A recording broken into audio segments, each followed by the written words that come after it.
Hello everyone, this is Archie Verma, and today we are going to learn the characteristics of the next three phylum, phylum Ctenophora, phylum Platyhelminths, phylum Aschelminths in this video. But before starting the video, you can join my Telegram channel to solve your doubts completely for free. So let's start with the video. आज हम लोग पहले बात करने वाले हैं phylum Ctenophora के बारे में। ये जो टीनोफोर्स होते हैं इनके अलग अलग नाम बहुत ज़्यादा फेमस हैं, जैसे कि सी वॉलनट्स, कोम जेलीज़, सी गूसबेरीज़। इस तरीके से बहुत सारे नाम बहुत ज़्यादा फेमस हैं। मतलब कॉमन नेम आप बोल सकते हो, इनको इस तरीके से रेफ़र कर सकते हैं। किस तरीके से? सी वॉलनट्स, कोम जेलीज़, इनके नाम से इसको बहुत ज़्यादा आप बोल सकते हो इनकी कॉमन नेम्स हैं। ठीक, अब ये जो टीनोफोर्स होते हैं, जैसे हम लोग पहले बात कर चुके हैं कि ये लोग रेडियल सिमेट्री शो करते हैं, ये लोग डायप्लोप्लास्टिक ऑर्गेनाइजेशन शो करते हैं, यानी कि डायप्लोप्लास्टिक ऑर्गेनिजम्स होते हैं, सीलोमेट होते नहीं हैं, यानी कि ए सीलोमेट होते हैं, बिकॉज सीलोम यहाँ पे होती नहीं है। अगर हम लोग बात करते हैं इन लोगों के डाइजेशन के बारे में, ऑब्वियसली बात है यहाँ पर blind sac kind of body plan ये लोग फॉलो कर रहे होते हैं, यानी कि इनके पास सिर्फ और सिर्फ माउथ होता है ना, यानी कि एक ओपनिंग होती है, वही माउथ की तरह और वही एनस की तरह काम कर रही होती है, जैसे कि हम लोगों ने पढ़ा था सीलेंट्रेटा के अंदर, वैसे ही सेम टू सेम। साथ ही साथ में अगर हम बात करते हैं इन लोगों के सर्कुलेशन के बारे में, तो सर्कुलेशन ऐसा आप बोलोगे ना, सर्कुलेटरी सिस्टम कुछ नहीं है ना, सर्कुलेटरी सिस्टम जैसा कुछ नहीं होता है यहाँ पे। सिर्फ और सिर्फ नॉर्मल डिफ्यूजन के थ्रू ही जो भी न्यूट्रिएंट्स होते हैं वो एक पर्टिकुलर टिश्यू से दूसरे पर्टिकुलर टिश्यू तक जाते हैं। वही सेम चीज़ हम लोग जो हमारे वही सेम चीज़ हम लोग निडेरिया या फिर जो हमारे सीलेंट्रेट्स हैं उनके अंदर पढ़ के आते हैं कि जो सर्कुलेशन जैसा सर्कुलेटरी सिस्टम जैसा कुछ नहीं होता है यहाँ पर, बट जो आप बोलो डिफ्यूजन के थ्रू नॉर्मली न्यूट्रिएंट्स ऑक्सीजन पहुँचाई जाती है और वहाँ से बाहर की तरफ निकाली भी जाती है। अगर हम लोग बात करते हैं रेस्पिरेशन के लिए, तो नॉर्मल बॉडी सरफेस के थ्रू ही यहाँ पर रेस्पिरेशन होता है, और वही सेम चीज़ हम लोगों ने सीलेंट्रेट या फिर निडेरिया के लिए भी पढ़ी थी कि वहाँ पे भी जो रेस्पिरेशन होता है। मतलब आप समझो ना कि सीलेंट्रेट और ये जो टीनोफोरा हैं काफ़ी हद तक सिमिलर से हैं। डाइजेशन ब्लाइंड सैक है ना, रेस्पिरेशन बोलोगे तो वो बॉडी सरफेस के थ्रू डिफ्यूजन के थ्रू हो जाएगा। सर्कुलेशन जैसा कुछ ऐसा प्रॉपर नहीं होता है, बट अगर न्यूट्रिएंट्स पहुँचाने हैं तो वो नॉर्मली डिफ्यूजन के थ्रू हो जाएगा। एंड अगर हम लोग बात करते हैं एक्सक्रीशन के लिए, अगर हम लोग बात करते हैं यहाँ के एक्सक्रीशन के लिए और साथ साथ में जो हमारे सीलेंट्रेट्स थे, निडेरियंस थे, उनके एक्सक्रीशन के लिए, ठीक है। तो जैसे मैंने आपको बताया कि ये लोग मरीन कंडीशन में रहते हैं। अगर मैं बात करूँ हमारे पॉरीफेरेंस के अंदर, वो थे जनरली मरीन, सीलेंट्रेट्स थे मोस्टली मरीन।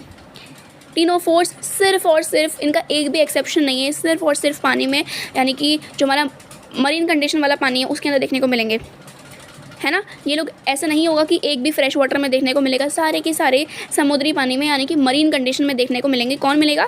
टीनोफोर्स देखने को मिलेंगे। तो ये जितने भी सारे के सारे जो पानी में रह रहे होते हैं ना, ये जनरली NH3 अमोनिया रिलीज़ कर रहे होते हैं। तो same goes to coelenterate as well, वो भी पानी में था और ये भी पानी में है, तो ये लोग NH3 अमोनिया रिलीज़ कर रहे होंगे। ठीक, अगर हम लोग बात करते हैं नर्वस सिस्टम के बारे में, ऐसा NCERT में कुछ प्रॉपर मेंशन नहीं है, लेकिन मैं आपको थोड़ा बहुत बता देती हूँ कि यहाँ पर diffuse nerve net kind of nervous system में देखने को मिलता है, जो कि आपको ज़्यादा ध्यान नहीं देना है। लेकिन पॉरीफेरन के अंदर नर्वस सिस्टम तो था ही नहीं, मतलब पॉरीफेरा के अंदर नर्वस सिस्टम बिल्कुल भी नहीं था, यहाँ पर न्यूरॉन्स भी एग्जिस्ट नहीं कर रहे थे। लेकिन यहाँ पर सीलेंट्रेट्स के अंदर और टीनोफोर्स के अंदर यहाँ से नर्वस सिस्टम थोड़ा थोड़ा डेवलप होना शुरू हो चुका है। मेन मतलब ये है, आपको याद नहीं करना है, ठीक है, नाम याद नहीं करना है कि कौन सा टाइप ऑफ नर्वस सिस्टम है या क्या चीज़ है या फिर ग्रुप ऑफ न्यूरॉन्स है या जो भी है। आपको बस इतना याद रखना है कि पॉरीफेरेंस के अंदर तो नर्वस सिस्टम बिल्कुल भी था ही नहीं, न्यूरॉन भी नहीं था, लेकिन यहाँ पर सीलेंट्रेट से एग्जैक्टली थोड़ा थोड़ा नर्वस सिस्टम स्टार्ट हो जाता है। तो हमारे पास हमारा डाइजेशन जो था, अगर हम बात करते हैं अभी सिर्फ और सिर्फ टीनोफोर्स के बारे में, देखो ये दोनों जो हमारे सीलेंट्रेट्स हैं और जो हमारे टीनोफोर्स हैं काफ़ी हद तक सिमिलर हैं। इनके पास जो डाइजेशन है वो सिमिलर है, blind sac kind of body plan follow करते हैं, एक ही ओपनिंग है माउथ और एनस का काम कर रही होगी। दूसरी चीज़ रेस्पिरेशन और सर्कुलेशन जैसा तो कुछ है नहीं, लेकिन रेस्पिरेशन और न्यूट्रिएंट्स का प्रॉपर तरीके से हर टिश्यू तक पहुँचाने के लिए यहाँ पे बॉडी सरफेस और डिफ्यूजन का मेनली काम होता है। एक्सक्रीशन NH3 बॉडी सरफेस के थ्रू ही बाहर एक्सक्रीट हो जाएगा। ओके, इस तरीके से चीज़ें होती हैं। अब इन लोगों को यहाँ पर हम लोगों ने, मैंने बताया आपको, जैसे कि कॉमनली इनको क्या कहा जाता है, इन लोगों को कहा जाता है सी वॉलनट्स या फिर कोम जेलीज़, ठीक है। सी गूसबेरीज भी बोल सकते हो आप इनको मेनली, आप और ये बोल सकते हो कि ये जो ऑर्गेनिज्म है, जो टीनोफोर्स होते हैं ना, ये बायोल्यूमिनेसेंस शो करते हैं। बायोल्यूमिनेसेंस का मतलब क्या है कि ये चमकते हैं, ये चमकते हैं। इनके अंदर एक, मैं आपको बताती हूँ, एक ल्यूसिफरेज नाम का एंजाइम होता है, ल्यूसिफरेज सिस्टम होता है, ल्यूसिफरिन होता है इनके अंदर।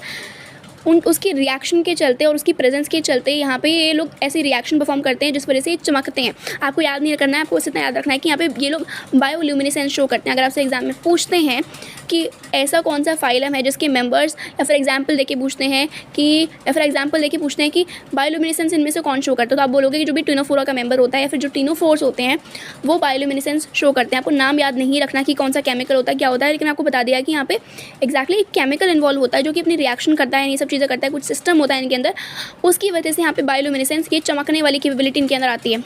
पानी के अंदर भी ये चमकते हैं। ठीक, मैंने आपको बता दिया कि ये लोग एक्सक्लूसिवली मरीन होते हैं। ये क्या होते हैं ये लोग, मैंने आपको बता भी दिया यहाँ पे ये लोग एक्सक्लूसिवली, ये लोग जो हैं ये एक्सक्लूसिवली मरीन होते हैं, है ना। इनका नाम है सी वॉलनट या फिर कोम जेलीज, या फिर एक और मैंने आपको एक्स्ट्रा बताया सी गूसबेरीज भी बोलते हैं इनको। और ये लोग एक्सक्लूसिवली सिर्फ और सिर्फ मरीन कंडीशन के अंदर मिलते हैं। Poriferans generally marine, Coelenterata mostly marine, और टिनोफोरा आ जाएगा एक्सक्लूसिवली मरीन, सिर्फ और सिर्फ पानी, जो मरीन पानी है या फिर मरीन कंडीशन में देखने को मिलते हैं। रेडियल सिमेट्री मैंने आपको बता दी, डायप्लोप्लास्टिक ऑर्गेनाइजेशन बता दिया, टिश्यू लेवल ऑफ ऑर्गेनाइजेशन देखने को मिलता है, ये भी मैंने आपको बता दिया। साथ ही साथ में अच्छा देखो ये लोग ना क्या करते हैं, मैंने आपको बहुत ही बेसिक चीज़ें बता दी थी कि डाइजेशन कैसे होता है, ये सब चीज़ें कैसे होती हैं। अगर हम लोग बात करते हैं रिप्रोडक्शन के लिए, तो इनके अंदर रिप्रोडक्शन में क्या होता है ना, इनके पास एक्सटर्नल फर्टिलाइजेशन होता है। अगर हम लोग बात करते हैं इनके रिप्रोडक्शन के लिए, अगर हम लोग बात करते हैं इन लोगों के रिप्रोडक्शन के लिए अगर हम इन लोगों की बात करते हैं तो इनका रिप्रोडक्शन क्या होता है ना, ये लोग सेक्सुअल मोड में रिप्रोडक्शन परफॉर्म करते हैं। ये लोग क्या करते हैं, ये लोग सेक्सुअल मोड में रिप्रोडक्शन परफॉर्म करते हैं। अगर हम लोग बात कर रहे थे सीलेंट्रेटा की, तो वहाँ पे मेटाजेनेसिस देखने को मिल रहा था, जैसे हम लोगों ने पहले वीडियो में बात की।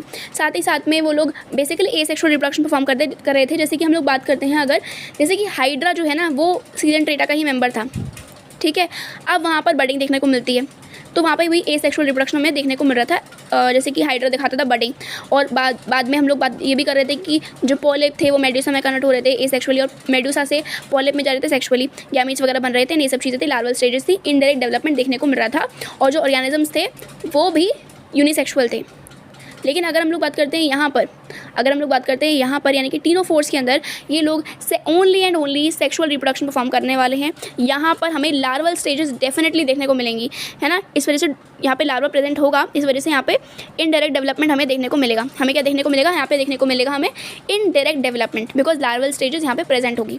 दूसरी चीज़ अगर हम बात करते हैं रिप्रोडक्शन के लिए ही, तो यहाँ पर जो ऑर्गेनिजम्स होंगे वो किस तरीके के होंगे, यूनिसेक्सुअल होंगे, बाईसेक्सुअल होंगे, किस तरीके से होंगे, तो ये जो ऑर्गेनिजम्स होंगे ये होंगे बाईसेक्सुअल। ये ऑर्गेनिजम्स कैसे होंगे, बाईसेक्सुअल होंगे, या फिर आप इनको बोल सकते हो कि ये लोग हर्माफ्रोडाइट कंडीशन में देखने को मिलेंगे, या फिर आप ये भी बोल सकते हो कि ये ऑर्गेनिजम्स जो हैं ये हमें मोनोशियस कंडीशन में देखने को मिलेंगे। अगर आपको कन्फ्यूजन होती है कि मोनोशियस वाला बाईसेक्सुअल होता है कि मोनोशियस वाला यूनिसेक्सुअल होता है या इस तरीके से, तो आप याद रखो DU।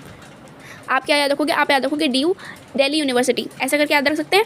तो ये D यानी कि डायोशियस और U यानी कि यूनिसेक्सुअल। डायोशियस और यूनिसेक्सुअल का मतलब एक होता है, और उसका ऑपोजिट कर दोगे बाईसेक्सुअल और मोनोशियस का मतलब एक होता है, यानी कि एक ही ऑर्गेनिज्म के अंदर मेल भी होगा फीमेल भी होगा। अब इनके अंदर फर्टिलाइजेशन जो होता है बेसिकली, अब इनके अंदर जो फर्टिलाइजेशन होता है वो एक्सटर्नल होता है कि इंटरनल होता है, तो इनके अंदर जो फर्टिलाइजेशन होता है वो भी एक्सटर्नल फर्टिलाइजेशन होता है, ठीक। अब एग्जैक्टली मैं आपको बताती हूँ। देखो रिप्रोडक्शन हमने बात कर ली, ये लोग सिर्फ और सिर्फ only and only sexual reproduction perform करते हैं। इनडायरेक्ट डेवलपमेंट होता है, लार्वल स्टेजेस यहाँ पे प्रेजेंट होती हैं, एक्सटर्नल फर्टिलाइजेशन करते हैं, और ये जो ऑर्गेनिजम्स होते हैं ये बाईसेक्सुअल, हर्माफ्रोडाइट या फिर मोनोशियस होते हैं।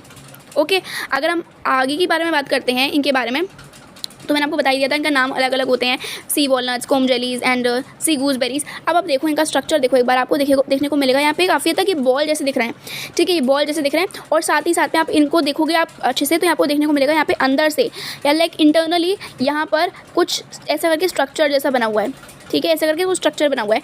और ऐसा क्यों है, इनके अंदर का जो पार्ट है वो भी दिख रहा है, ऐसा क्यों है, मतलब समझो ना। देखो हमें क्या देखने को मिल रहा है, हमें देखने को मिल रहा है यहाँ पे एक बॉल जैसे स्ट्रक्चर देखने को मिल रहा है, गोल गोल सा स्ट्रक्चर देखने को मिल रहा है। लेकिन साथ ही साथ में इनके अंदर से यहाँ पे ये जो टेंटिकल्स निकल रहे हैं, यहाँ पे ये जो टेंटिकल्स निकल रहे हैं, इनके कहीं ना कहीं अंदर जाके किसी एक स्ट्रक्चर से अटैच्ड है, और वो अंदर से जो स्ट्रक्चर से अटैच्ड है वो स्ट्रक्चर भी हमें देखने को मिल रहा है, ठीक, ये समझो आप, ठीक है। तो यहाँ पर ये लोग क्या होते हैं ना, ये ट्रांसपेरेंट से होते हैं।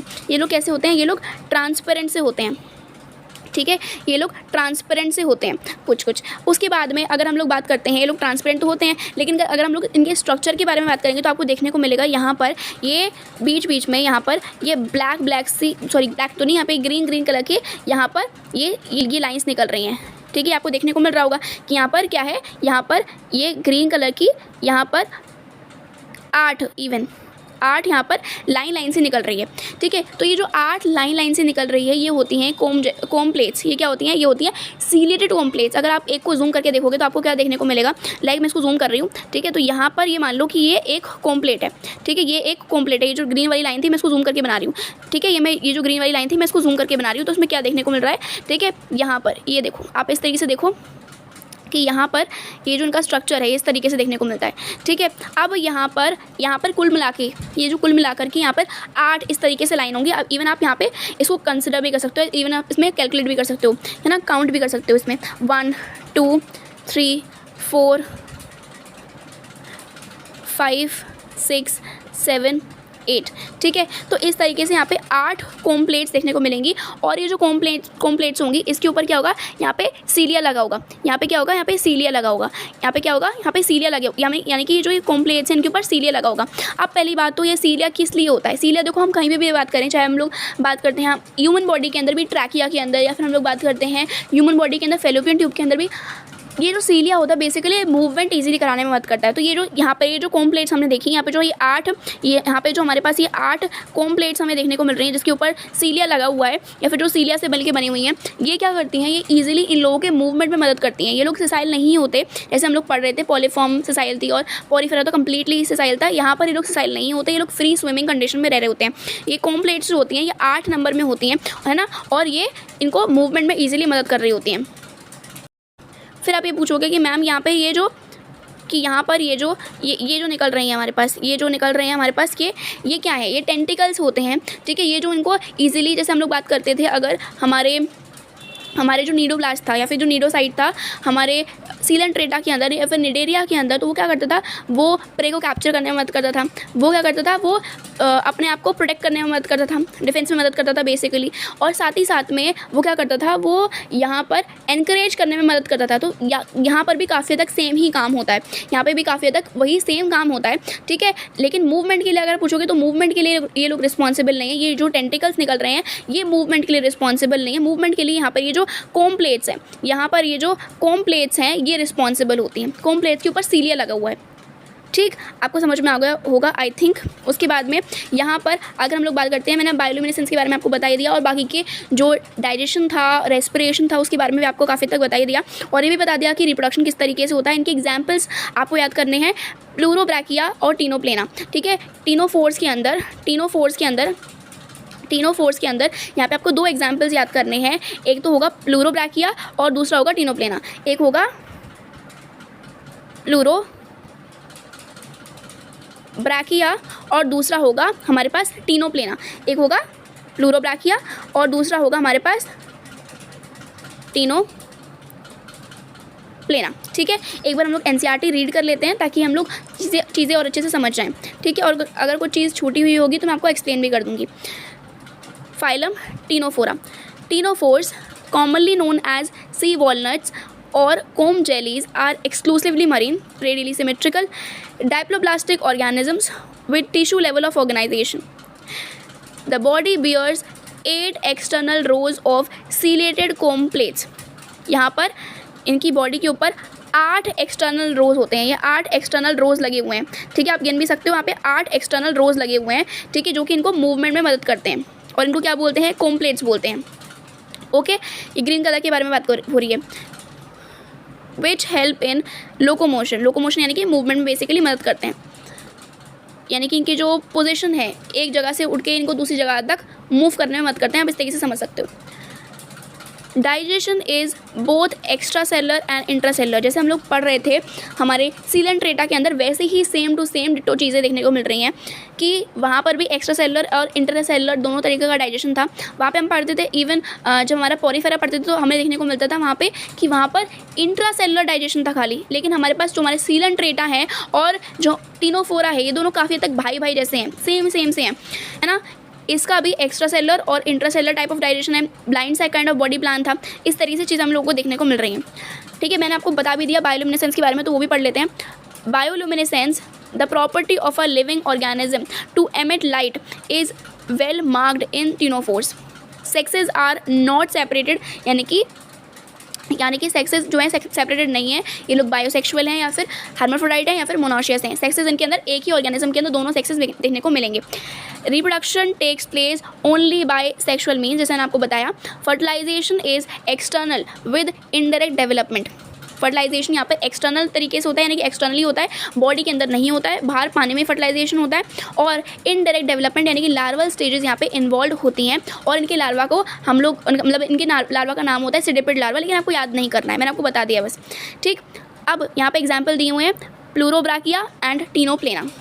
ओके, और ये जो टेंटिकल्स हैं, ये टेंटिकल्स जो हैं वो सेम उसी तरीके से काम करते हैं जैसे हम वहाँ पर नीडोब्लास्ट करा था, यानी कि प्रे को कैप्चर करने के लिए या फिर अपने डिफेंस के लिए या फिर कहीं पे भी अटैच होने के लिए इस तरीके से काम कर रहे होते हैं। यहाँ पे जो ये कॉम प्लेट्स होती हैं, यहाँ पे ये जो कॉम प्लेट्स होती हैं ये इनकी लोकोमोशन में मदद करती हैं। और ये लोग ट्रांसपेरेंट दिखते हैं, ये लोग ट्रांसपेरेंट दिखते हैं बिल्कुल।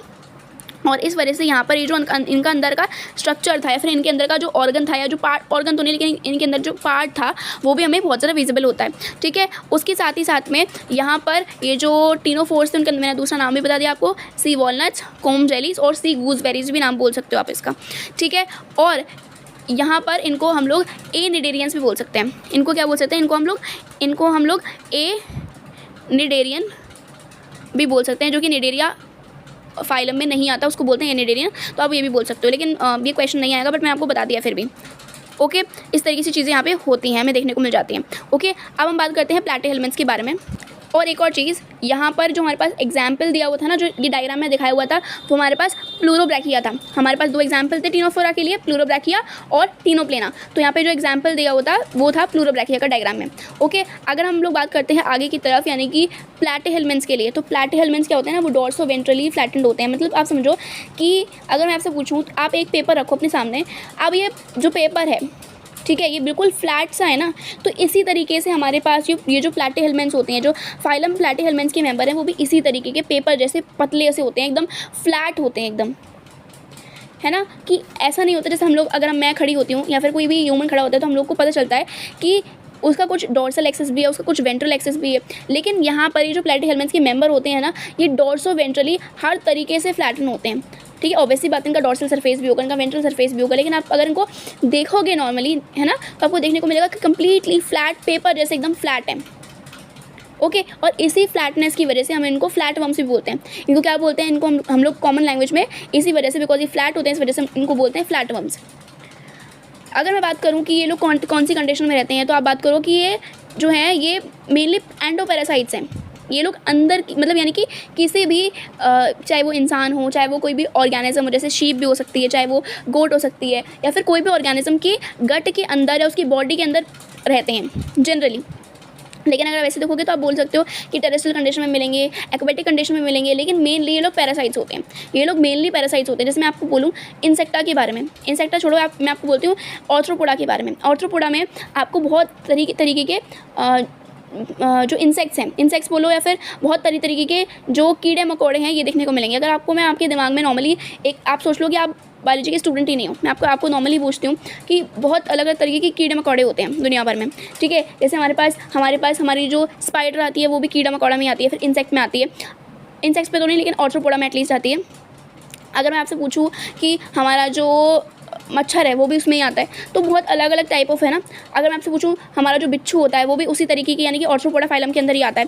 अगर मैं आपसे पूछूँ कि हमारी जो हमारा आप बोलो हमारा जो टिक्स होती हैं, है ना, ये या फिर बोलो आप लाइस होती हैं, ये भी सब उसी इधर ही आती हैं। तो ये काफ़ी हद तक डिफरेंट है। कुछ जो हैं वो ब्लड सक कर रहे हैं और कुछ जो है वो अपना अलग ही दुनिया में रह रहे हैं, मतलब अलग ही रह रहे हैं। ऐसा उनका कुछ ऐसी लाइफ साइकिल हम पे डिपेंडेंट नहीं है। जैसे हम बात करते हैं मॉस्किटो के बारे में, तो उसकी लाइफ साइकिल बहुत ज़्यादा डिपेंडेंट है कि वो ब्लड सक करे हमारे ऊपर से, है ना। लेकिन उसी जगह पे स्पाइडर हमारे बिना भी अपनी लाइफ साइकिल कंप्लीट कर सकती है।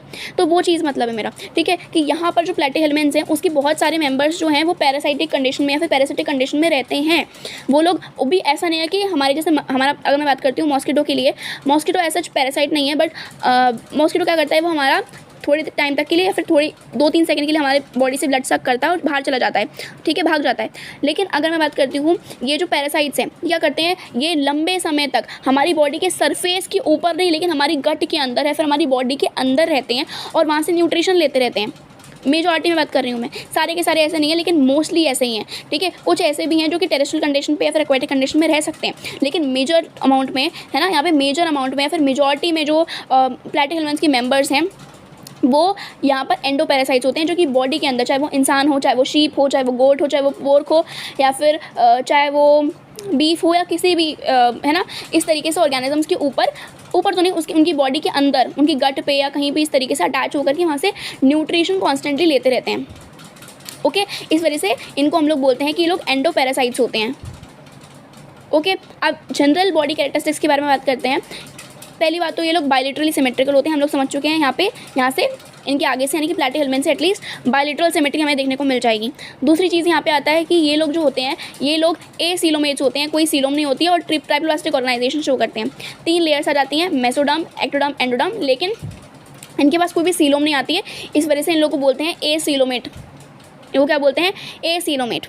अब दूसरी भी चीज़ आती है कि इनके पास ऑर्गन लेवल ऑफ ऑर्गेनाइजेशन होता है। इनके पास क्या होता है, इनके पास ऑर्गन लेवल ऑफ ऑर्गेनाइजेशन होता है। उसके साथ साथ में इनके पास ना, देखो ऑब्वियसली बात, आप समझो एक चीज़, अगर आपको बोला जाए आपको एक पहाड़ से अटकना है या फिर लटकना है और उस पहाड़ पे से सब लोग बाकी के जो लोग हैं दुनिया में वो वहाँ से तेल डालेंगे या फिर पानी डालेंगे, ठीक है, तो आप क्या बोलोगे कि मैं तो बिल्कुल ईजिली सड़क जाऊँगा, नीचे चला जाऊँगा, मैं गिर जाऊँगा नीचे खाई में या जो भी चीज़ें। तो उसी तरीके से या फिर जो हमारे ये एंडोपैरासाइट्स हैं, जो प्लैटीहेल्मिन्थ्स के मेंबर्स होते हैं, ये हमारी बॉडी के अंदर रहते हैं और इतने सारे हमारी बॉडी के अंदर एंजाइम्स हैं, हमारा इम्यून सिस्टम इतना ज़्यादा स्ट्रांगली काम कर रहा है ना। और हम लोग अगर बात करते हैं गट की, अगर ये गट के ऊपर रहते हैं तो बेसिकली ये ईजिली फ्लश आउट हो सकते हैं ना। एक तो पहली बात तो एंजाइम्स काम कर रहे हैं, ठीक है, और दूसरी चीज़ यहाँ पर हमारा जो हम लोग डेली खाना खा रहे हैं, ठीक है, तो ये हमारा जो फीकल मैटर है उसके साथ में निकल क्यों नहीं जाते हैं, ठीक है। तो इस वजह से, और ये निकलते क्यों नहीं मैं बताती हूँ, क्योंकि इनके सरफेस के ऊपर ना इनके पास बहुत सारे हुक्स और सकर्स होते हैं। इनके पास क्या होता है, हुक्स और सकर्स होते हैं जो कि इनको ईजिली वहाँ पर स्टिक करने में बहुत ज़्यादा मदद करते हैं, जो कि हमारी जो गट है या फिर हमारा जिस भी बॉडी पार्ट पर अटैच हो रखे हैं उसके साथ में उनको बहुत ज़्यादा ईजिली अटैच होने में मदद करते हैं, ठीक। अब उसके साथ साथ में यहाँ पे क्या होता है ना, ये जो इजीली इतना ज़रा अटैच हो जाते हैं और इन्हीं हुक्स और सकर्स की हेल्प से ये लोग हमारी बॉडी से खाना भी इजीली सक करते रहते हैं। एक तो पहली बात तो देखो मैं बताती हूँ आपको कि यहाँ पर क्या होता है ना, यहाँ पे अलग अलग टाइप्स ऑफ हुक्स और सकर्स होते हैं जो कि बेसिकली क्लिंगिंग ऑर्गन है। हुक्स और सकर्स जो हैं ये क्लिंगिंग ऑर्गन्स हैं जो कि ईजिली इनको अटैच होने में मदद करते हैं। लेकिन साथ ही साथ में कुछ मतलब like different types of suckers होते हैं यहाँ पे, है ना। कुछ होते हैं जो कि ईजी अटैच होने में मदद करते हैं और कुछ सकर्स ऐसे होते हैं जो कि इन्हें खाना सक करने में मदद करते हैं। तो हुक्स और सकर्स क्लिंगिंग ऑर्गन्स हैं, ठीक है, क्लिंगिंग ऑर्गन्स हैं। और साथ ही साथ में कुछ टाइप ऑफ सकर्स होते हैं जो कि इन्हें अटैच करने में मदद करते हैं और कुछ होते हैं जो कि इनको खाना ईजिली इंजेस्ट करने में मदद करते हैं। अब मैं आपको एक डायग्राम दिखा के बताती हूँ, एग्जाम्पल मैं एक्सप्लेन करती हूँ। जब मैं आपको बात करते हैं हम लोग हमारे टेप वर्म के बारे में, जब आप बात करते हो अपने टेप वर्म के बारे में, तो टेप वर्म का स्ट्रक्चर पता है कैसे होता है। ये जो हमें इतना छोटा सा देखने को मिल रहा है ये आगे का, ये पता है कैसे दिखता है, ये ऐसे दिखता है।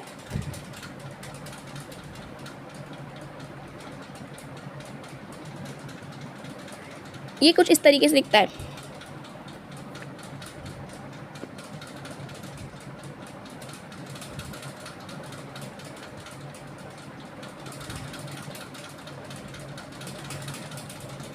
ये ज़्यादा प्रॉपर नहीं बन पाया पर आप आई थिंक समझ सकते हो इसके थ्रू, ठीक है। इसका ये जो आगे का मुंह वाला पार्ट दिख रहा है वो कुछ इस तरीके से दिखता है। इस पे ही बहुत सारे कुछ हुक्स और सकर्स लगे हुए होते हैं। ये दिख रहे हैं ना, ये ब्लैक कलर के ये डॉट जैसे, ये अलग अलग टाइप ऑफ हुक्स और सकर्स होते हैं जो कि इसको ईजिली अटैच करने में मदद करते हैं, ठीक है। और अगर हम लोग बात करते हैं लिवर फ्लूक के बारे में, तो यहाँ पे लिवर फ्लूक में आगे का दिख रहा होगा आपको, ये होता है ओरल सकर। आपको याद नहीं करना, मैं एक्सप्लेन कर रही हूँ सिर्फ, ठीक है। ये होता है हमारे पास ओरल सकर, ठीक है। और यहाँ पर अगर मैं बात करती हूँ, ये जो यहाँ पे जो बीच में दिख रहा है, ठीक है, ये ऐसा सकर होता है। देखो ये ओरल सकर क्या करता है, ये ओरल सकर करता है कि इनको ईजिली खाना सक करने में मदद करता है, कि जो भी खाना हमें हमारी गट में आ रहा है या हमारे ब्लड से सक कर रहे हैं उसमें ईजिली ये ओरल सकर इन्हें मदद करता है, ठीक है। और दूसरी चीज़ यहाँ पे ये होता है वेंट्रल सकर। ये होता है वेंट्रल सकर। ये वेंट्रल सकर क्या करता है, ये वेंट्रल सकर इनको ईजिली हमारी बॉडी सरफेस से अटैच होने में मदद करता है, ठीक है। ऑल्दो ये हमारे बॉडी में लिवर फ्लूक जो होता है वो बहुत ज़्यादा कम देखने को मिलता है, बट स्टिल मैं आपको एक्सप्लेन कर रही हूँ कि जो ये ओरल सरफेस, ये जो ओरल सकर है स्पेसिफिकली जो ऊपर वाला सकर है, ये क्या करता है, इनको ईजिली इनको फूड इंजेस्ट करने में मदद करता है। और दूसरी चीज़ जो ये वेंट्रल सकर है, ये क्या करता है, इनको ईजिली अटैच होने में मदद करता है।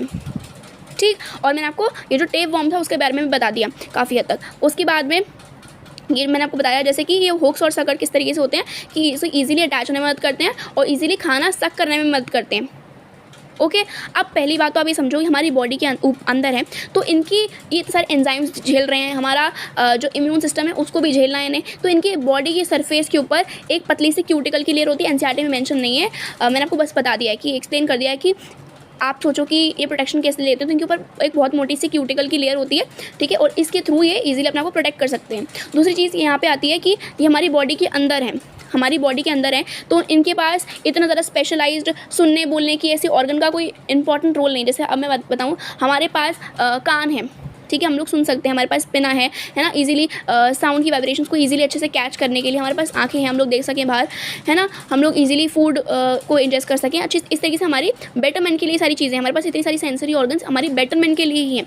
लेकिन यहाँ पर इन सारे ऑर्गेनिजम्स के पास इन सारी सेंसरी ऑर्गन्स का क्या रोल है, बिकॉज ये तो हमारी बॉडी के अंदर रह रहे हैं, पहली बात, ठीक है। हमारी बॉडी के अंदर तो ऐसी कोई लाइट जल नहीं रही है जो इनको सब कुछ दिखेगा और इनको सब कुछ समझ में आएगा, सुनाई देगा, या फिर इनको कुछ सुनने का रोल है। और ऊपर से ये लोग बहुत ज़्यादा प्रिमिटिव ऑर्गेनिजम्स हैं, ठीक।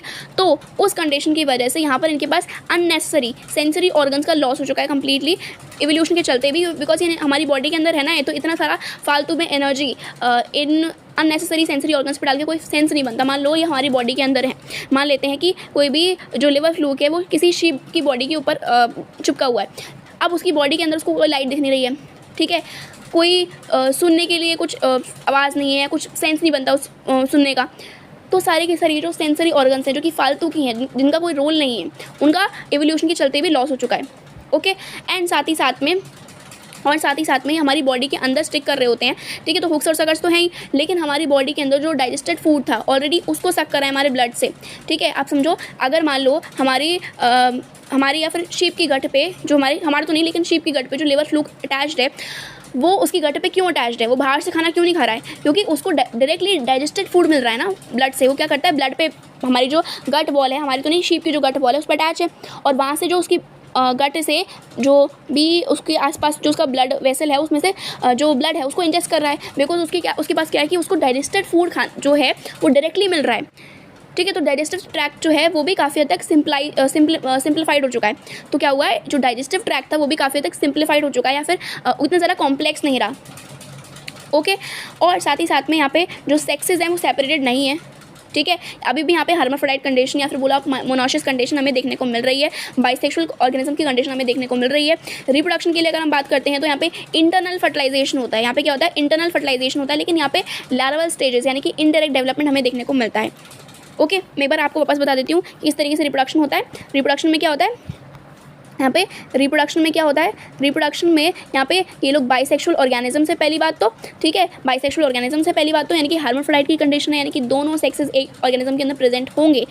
मोनोसिस कंडीशन है। दूसरी चीज़ हम बोल सकते हैं कि ये लोग क्या करते हैं, ये लोग इनडायरेक्ट डेवलपमेंट शो कर रहे होते हैं। एंड दूसरी चीज़ आती है कि रिप्रोडक्शन किस तरीके का होता है, रिप्रोडक्शन में ये लोग जो इंटरनल फर्टिलाइजेशन है, ये क्या करते हैं, ये लोग इंटरनल फर्टिलाइजेशन को प्रमोट कर रहे होते हैं, फिर इंटरनल फर्टिलाइजेशन इनके अंदर हो रहा होता है। इंडायरेक्ट डेवलपमेंट का मतलब क्या है कि लार्वल स्टेजेस देखने को मिलेंगी यहाँ पे, और एक या दो नहीं मिलेंगी, बहुत सारी लार्वल स्टेजेस होती हैं। सर्केरिया, मेटासर्केरिया, इस तरीके से बहुत सारी लार्वल स्टेजेस होती हैं। मेरासिडियम, इस तरीके से बहुत सारी लार्वल स्टेजेस इनके अंदर देखने को मिल जाती हैं। ऑन्कोस्फेयर, बहुत तरीके की लार्वल स्टेजेस होती हैं, जो कि आपको याद नहीं करनी है, आपको सिर्फ और सिर्फ आपको हाईली फोकस करना है एनसीईआरटी के ऊपर, और एनसीईआरटी बेस्ड क्वेश्चन प्रैक्टिस करनी है।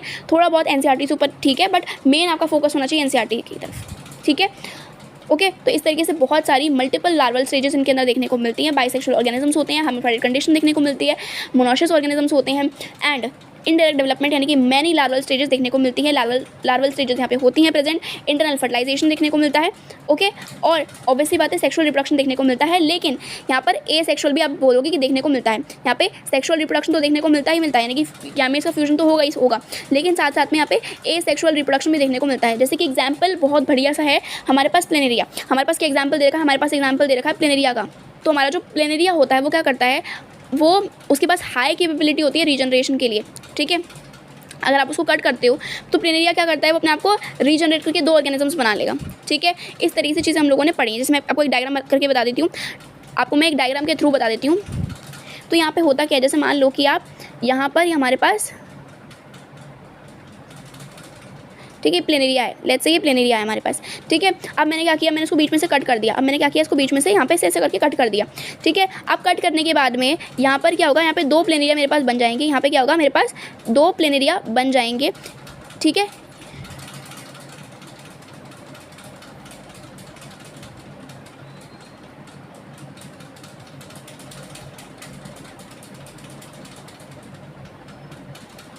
यहाँ पे मेरे पास कट करने की वजह से दो मेरे पास 2 क्या होंगे, 2 प्लेनेरिया बन जाएंगे। यहाँ पे 2 मेरे पास प्लेनेरिया बन जाएंगे। प्लेनेरिया के पास हाई रीजनरेशन कैपेबिलिटी होती है, हाई रीजनरेशन पावर होती है, ओके। इस तरीके से हमें यहाँ पे चीज़ें देखने को मिलती हैं। अब एक बार हम लोग रीड कर लेते हैं, अब एक बार हम लोग क्या करते हैं, एक बार हम लोग रीड कर लेते हैं इसको, ताकि ये भी हम लोग को अच्छे से समझ में आ जाए, ओके।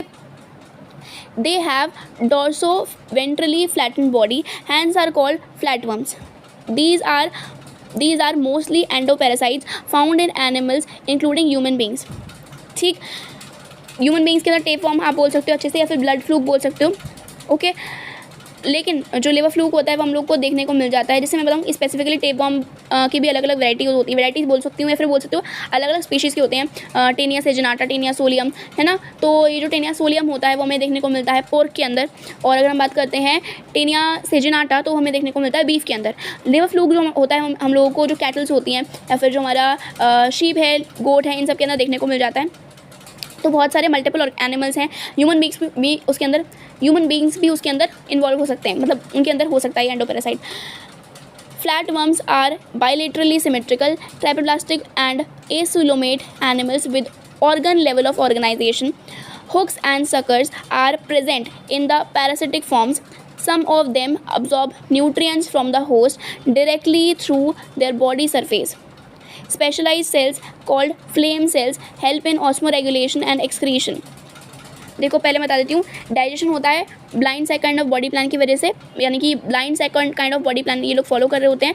एक ही माउथ है, एक ही एनस है, मतलब एक ही ओपनिंग है, बेसिकली वही माउथ की तरह भी काम कर रही है और वही एनस की तरह भी काम कर रही है, ओके, पहली चीज़। देन दूसरी चीज़ हमारे पास आती है इनके सर्कुलेशन के लिए, वही सेम चीज़, इनके पास एज सच कोई सर्कुलेटरी सिस्टम एग्जिस्ट नहीं कर रहा होता है, लेकिन ये लोग अपना वही डिफ्यूजन के थ्रू जो भी न्यूट्रिशन पहुँचाना है जिस टिश्यू तक, जिस सेल तक, जिस ऑर्गन तक, वो इस तरीके से पहुंचा लेते हैं, इस तरीके से ये लोग पहुंचा लेते हैं।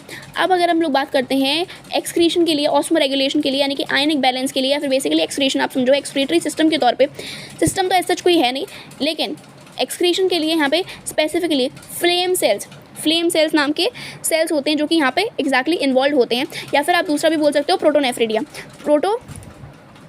प्रोटोनेफ्रिडिया यहाँ पर इन्वॉल्व होता है। फ्लेम सेल्स एंड प्रोटोनेफ्रिडिया यहाँ पर एक्सक्रीटरी ऑर्गन के तौर पे या फिर एक्सक्रीटरी स्ट्रक्चर्स के तौर पे प्रेजेंट होते हैं। फ्लेम सेल्स एंड प्रोटोनेफ्रिडिया कहाँ पे दिया हुआ है, प्रोटोनेफ्रिडिया हमारे पास जो हमारा एक्सक्रीटरी सिस्टम वाला चैप्टर है उसके अंदर हमें स्पेसिफिकली मेंशन किया हुआ है कि प्लैटीहेल्मिन्स यानी कि फ्लैटवर्म्स जो प्रोटोनेफ्रिडिया है उसको कंसिडर करते हैं अपने अंदर एक्सक्रीशन करने के लिए, और फ्लेम सेल्स तो है ही, ओके। तो इस तरीके से आप याद रख सकते हो इस चीज़ को। एंड उसके बाद में आगे पढ़ लेते हैं हम लोग, आगे दिया हुआ है specialise cells called flame cells help in osmoregulation and excretion.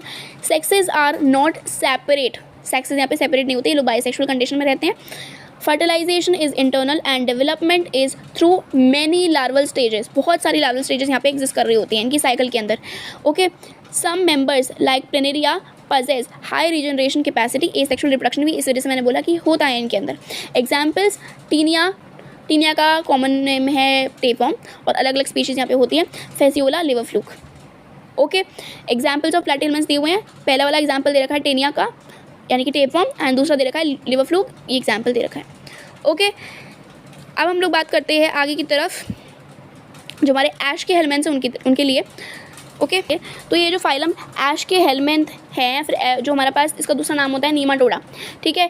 इनके अंदर इन लोगों को हम लोग राउंड वर्म बोलते हैं, जैसे अभी तक हम लोग फ्लैट हेलमेंट्स को बोल रहे थे फ्लैट वर्म्स, इनको हम लोग बोलते हैं राउंड वर्म्स, बिकॉज ये राउंड होते हैं, सिलेंड्रिकल शेप होती है इनकी बॉडी, जैसे आपको दिख रहा है यहाँ पर कि ये लोग, अगर आप देखोगे इनको अगर आप कट करते हो तो क्रॉस सेक्शन में आपको कुछ इस तरीके से देखने को मिलेंगे। अगर आप इनको कट करते हो, जैसे मान लो मैंने इसको बीच में से कट किया और मैं इसको देख रही हूँ, तो ये हम लोग को ऐसे कुछ गोल से मिलेंगे, ठीक है, गोल क्रॉस सेक्शन होगा इनका। इस वजह से हम लोग इनको क्या बोल रहे हैं कि राउंड वर्म्स, बिकॉज इनका जो क्रॉस सेक्शन है वो राउंड है।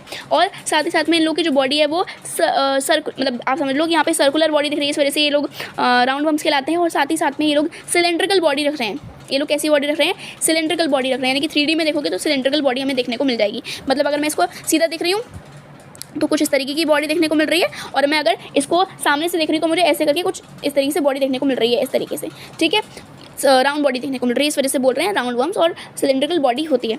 उसके बाद में ये लोग भी टेरेस्ट्रियल कंडीशन में भी रह सकते हैं, एक्वेटिक में भी रह सकते हैं, फ्री लिविंग भी होते हैं, पैरासिटिक भी होते हैं। कैसे होते हैं? पैरासिटिक भी होते हैं। अब यहाँ से एग्जैक्टली ये लोग बायलैटरल सिमेट्री शो कर रहे हैं डेफिनेटली। ये लोग जो हैं वो ट्राइपोप्लास्टिक ऑर्गेनाइजेशन शो कर रहे हैं डेफिनेटली। ये लोग लेकिन सीडोसीलोमेट हैं, जो जैसे हम लोगों ने पढ़ा था सीडोसीलोमेट की कैटेगरी, वो इनके अंदर ही आती है। नीमाटोडा या फिर ऐश के हेलमेंट्स सीडोसीलोमेट्स होते हैं, ठीक है। जो हमारे पास मेसोडर्म थी वो पाउचेस की फॉर्मेट में प्रेजेंट होती है, प्रॉपर सीलोम नहीं देखने को मिलती है। देन साथ ही साथ में हम लोगों को देखने को मिलती है यहाँ पर complete alimentary canal. Complete alimentary canal बोलो या फिर आप ये बोल सकते हो कि इनके अंदर ट्यूब विद इन ट्यूब, यानी कि ट्यूब के अंदर ट्यूब, यानी कि 2 ओपनिंग्स होती हैं बेसिकली, एक माउथ की और एक एनस की। ये यहाँ से आना शुरू हो जाता है, यानी कि complete alimentary canal, complete digestive system हमें देखने को मिल जाता है। ओके, बात करते हैं हम लोग रेस्पिरेटरी सिस्टम की। तो अभी भी वो जो है सरफेस के थ्रू हो रहा है, ठीक है। एक्सक्रीटरी सिस्टम के लिए अगर मैं बात करती हूँ, एक्सक्रीटरी सिस्टम के लिए, तो एक्सक्रीटरी सिस्टम के लिए यहाँ पर एक स्पेशलाइज्ड सेल्स होते हैं जिनको हम लोग बोल रहे होते हैं रेनेट सेल्स, जिनको हम लोग क्या बोल रहे होते हैं? Renette cells. वो यहाँ पे इन्वॉल्व होते हैं, लेकिन आपको ऐसा इतना ज़्यादा लोड नहीं लेना है, ठीक है। रेनेट सेल्स हैं लेकिन यहाँ पे इन्वॉल्व होते हैं। क्या कौन से सेल्स होते हैं यहाँ पे involve? Renette cells, renette cells यहाँ पे इन्वॉल्व होते हैं, ठीक है। लेकिन आपको याद नहीं रखना है क्योंकि एनसीईआरटी में मेंशन नहीं है, तो आपको याद भी रखने का लोड नहीं लेना है। ओके, उसके साथ साथ में यहाँ पर क्या होता है, जैसे मैंने आपको बताया कि डाइजेस्टिव सिस्टम जो होता है, यहाँ पे इनका जो डाइजेस्टिव सिस्टम होता है वो कंप्लीट होता है। इनका जो डाइजेस्टिव सिस्टम होता है वो कंप्लीट होता है। इनके पास एक एनस की ओपनिंग होती है। इनके पास क्या होता है? इनके पास tube within tube kind of body plan होता है। एक ट्यूब के अंदर एक छोटा सा ट्यूब प्रेजेंट होता है। एक ट्यूब के अंदर एक छोटा सा जो ट्यूब है वो प्रेजेंट है। ओके, अब यहाँ पे एक ओपनिंग होती है, वो होती है माउथ की, ठीक है, और दूसरी ओपनिंग होती है वो होती है एनस की, ठीक है। इस तरीके से चीज़ें यहाँ पे हमें देखने को मिल जाती हैं। साथ ही साथ में ये इनका जो डाइजेस्टिव सिस्टम है धीरे धीरे करके डेवलप होने लग गया है इस फाइलम के बाद से। तो यहाँ पर हमें देखने को मिल जाता है मस्क्यूलर फेरिंग्स, यानी कि फेरिंग्स भी एक तरीके से डेवलप होने लग गया है धीरे धीरे। यानी कि अभी तक हम लोग देख रहे थे तो यहाँ पे blind side kind of body plan था, कहाँ तक? प्लैटीहेलमिन्थ्स तक। लेकिन यहाँ से आते आते एशकेलमिन्थ्स से हमें देखने को मिलता है कि यहाँ पर जो डाइजेस्टिव सिस्टम है वो धीरे धीरे करते करते डेवलप हो रहा है, और यहाँ पे जो फेरिंग्स वाला रीजन है, जो फेरिंग्स है वो भी अच्छा खासा मस्कुलर हो गया है। ओके, एक्सक्रीटरी सिस्टम के लिए मैंने आपको बता दिया कि यहाँ पर रेड सेल्स यहाँ पे इन्वॉल्व होते हैं एक्सक्रीशन के लिए एग्जैक्टली। और यहाँ पर एक्सक्रीटरी पोर अलग से होता है। यहाँ पे क्या होता है? एक्सक्रीटरी पोर अलग होता है। देखो मैं आपको बताती हूँ, यहाँ पे जैसे मान लो देखो आप यहाँ पे अलग अलग मेंबर्स होते हैं। पहली बात तो आपको एग्जांपल्स में देखने को मिलेगा कि यहाँ पर एक मेंबर होता है जिसका नाम होता है एस्कैरिस, ठीक है, एस्कैरिस उम्ब्रिकॉइड्स, ठीक है। अब यहाँ पर क्या होता है कि यहाँ पे जो फीमेल होती है वो थोड़ी लंबी साइज़ की होती है ना, हाइट नहीं बोल सकते, लेकिन उसकी जो साइज़ होता है वो काफ़ी तक लंबा होता है। यानी कि उस वजह से ये वाली हो जाएगी हमारे पास हमारी फीमेल, और ये वाला हो जाएगा हमारे पास हमारा मेल की कंपेरिजन में फीमेल जो होती है थोड़ी लंबी होती है।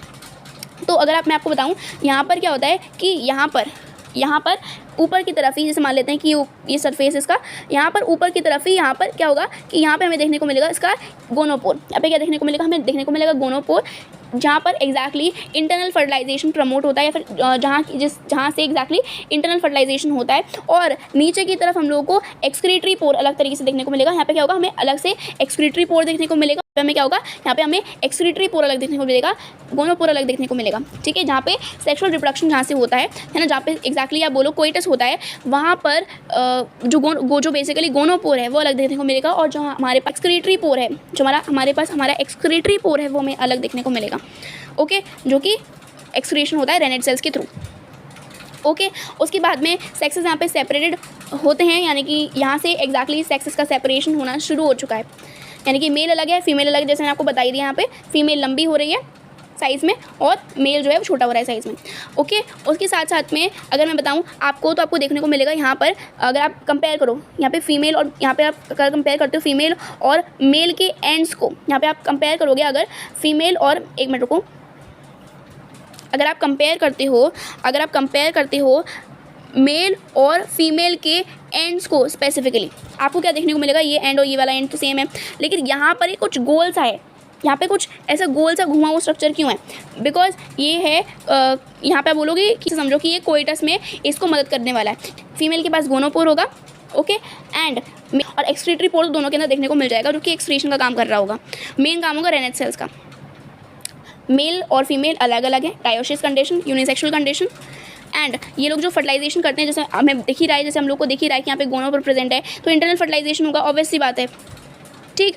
लेकिन यहाँ पर जो मतलब मेंबर टू मेंबर डिफर करता है कि इनके पास जो डेवलपमेंट हो रहा है वो डायरेक्ट हो रहा है या फिर इनडायरेक्ट हो रहा है। डायरेक्ट का मतलब क्या होगा कि लार्वल स्टेजेस यहाँ पे प्रेजेंट नहीं होगी, लेकिन इनडायरेक्ट का मतलब क्या होगा कि लार्वल स्टेजेस यहाँ पे प्रेजेंट होगी। तो मेंबर टू मेंबर डिफर करता है। वो आप बोलो क्लास, जैसे फाइलम के बाद क्लास आते हैं ना, तो क्लास टू क्लास या फिर एक मेंबर टू मेंबर वेरी करता है कि वो कौन सी क्लास से कौन सी क्लास से बिलोंग कर रहा है या फिर कौन सा मेंबर है और उसके पास इनडायरेक्ट डेवलपमेंट होगा कि डायरेक्ट डेवलपमेंट होगा, वो बहुत ज़्यादा मैटर करता है, ओके।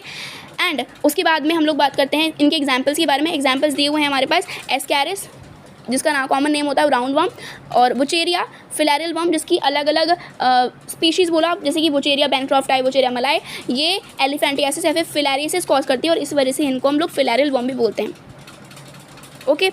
एनसाइक्लोस्टोमा जिसको हम लोग बोलते हैं हुकवर्म। अब एक बार हम लोग रीड कर लेते हैं इसको ताकि हम लोग को ये भी अच्छे से क्लियर हो जाए। The body of the Aschelminthes is circular in cross section, hence the name roundworms. They may be free living, aquatic and terrestrial or parasitic in plants and animals. देखो एनिमल्स पे भी हो सकते हैं और प्लांट्स पे भी हो सकते हैं।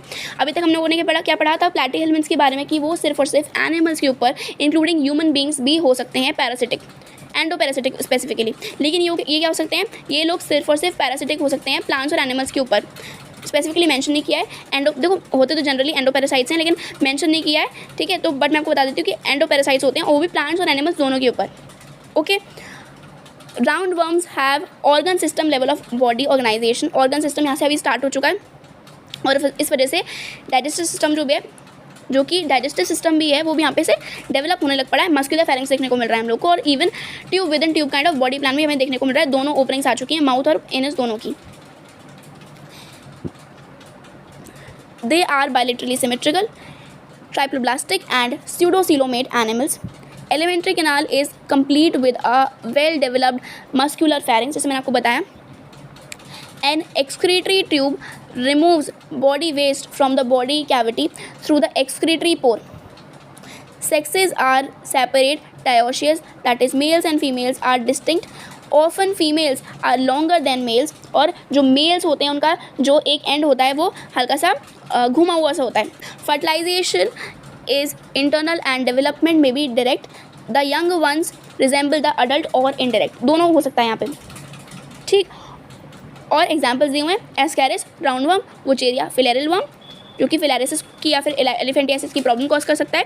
एस्कैरिस एस्कैरियसिस करता है. एस्कैरिस लुम्ब्रिकॉइड्स एस्कियारिसिस करता है, एक प्रॉब्लम होती है वो भी. और वुचेरिया जो है उसमें से अलग अलग स्पीशीज़ होती है, जैसे कि वुचेरिया बैनक्रॉफ्ट आई, वुचेरिया मलाय. ये क्या करता है, ये फिलैरियसिस या फिर एलिफेंटियासिस की प्रॉब्लम कॉज करता है. और तीसरा एग्जाम्पल दे रखा है एनसाइक्लोस्टोमा हुकवर्म, ओके. और यहाँ पे मैंने आपको डायग्राम में दिखाई दिया कि यहाँ पर एग्जाम्पल दे रखे हैं राउंड वर्म के, यानी कि एस्कैरिस लुम्ब्रिकॉइड्स के या फिर एस्कैरिस के, जो कि एस्कैरिसिस नाम की प्रॉब्लम कॉज करते हैं ह्यूमंस के अंदर. ये हो गया मेल, ये होगी फीमेल लंबी दिख रही है हमें और मेल जो है वो छोटा दिख रहा है हमें साइज़ में. और साथ ही साथ में ये जो मेल है इसका एक एंड हल्का सा कर्व्ड एंड देखने को मिल रहा है, okay. So this was all about this video. Thank you.